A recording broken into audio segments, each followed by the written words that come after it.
How can someone go from extremely humble beginnings to an extraordinary life? I'm going to go into exactly what I did to do just that. But I'll warn you right out the gate, it may not be the cozy advice you're hoping for.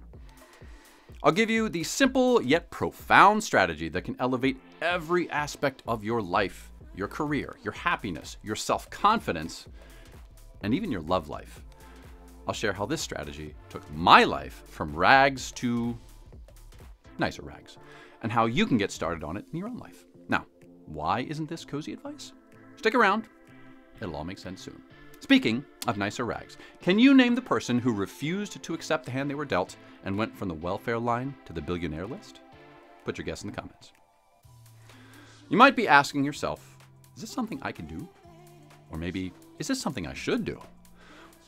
When I was a kid, my family scraped by on less than half the poverty line out in rural Arkansas.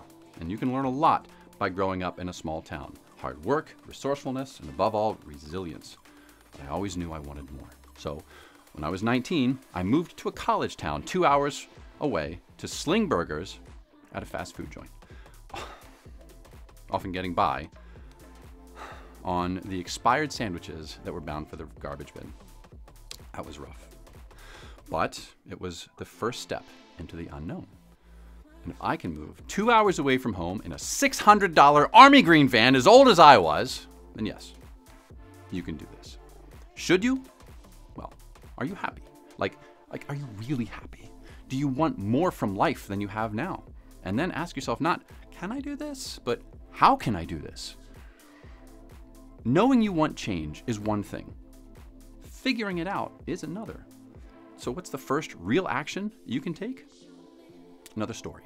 When I was 23, I moved to New York City with almost nothing.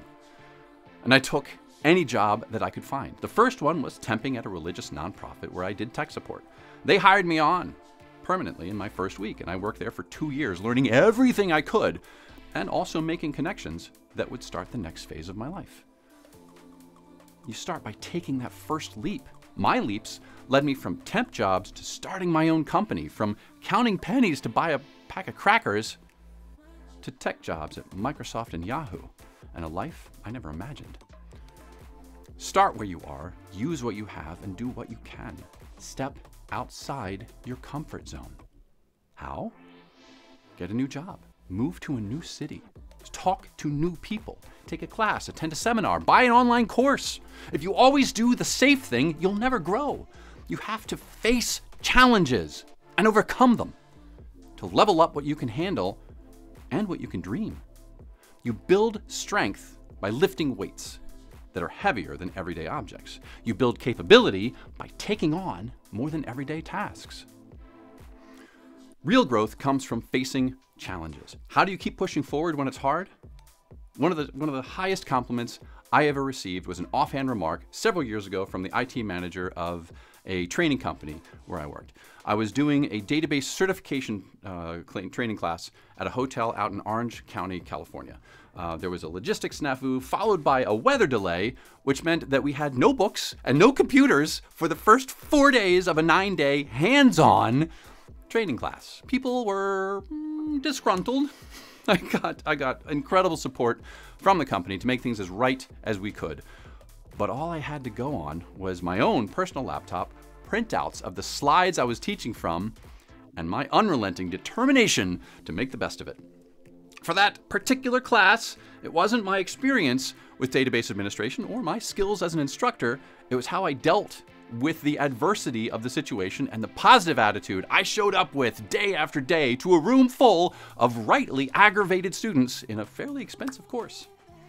The books and computers did finally arrive on day 4, and we ended up getting excellent reviews from all the people who participated. One of them said, the measure of a company is not what they do when everything's going well, it's how they do it when it all goes to hell. I remember that. Oh, by the way, every single one of those students passed their first exam on day 5. Oh, what was the compliment? Thank God you're the one this happened to.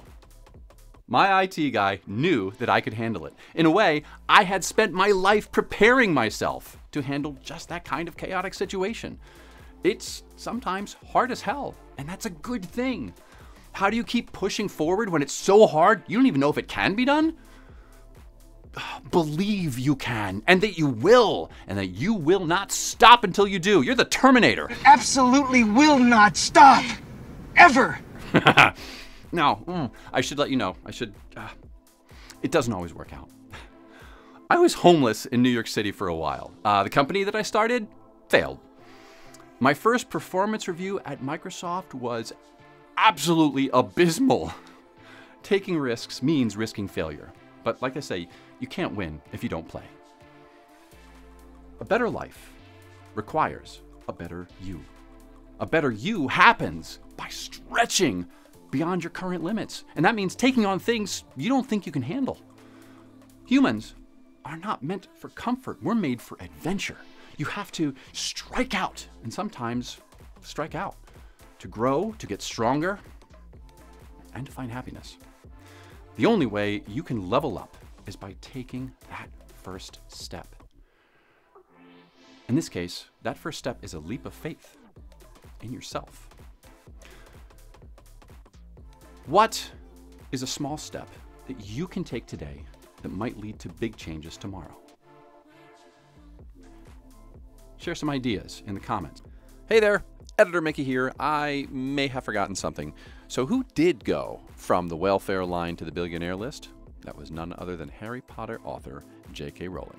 If you'd like some more inspiration, try this video next.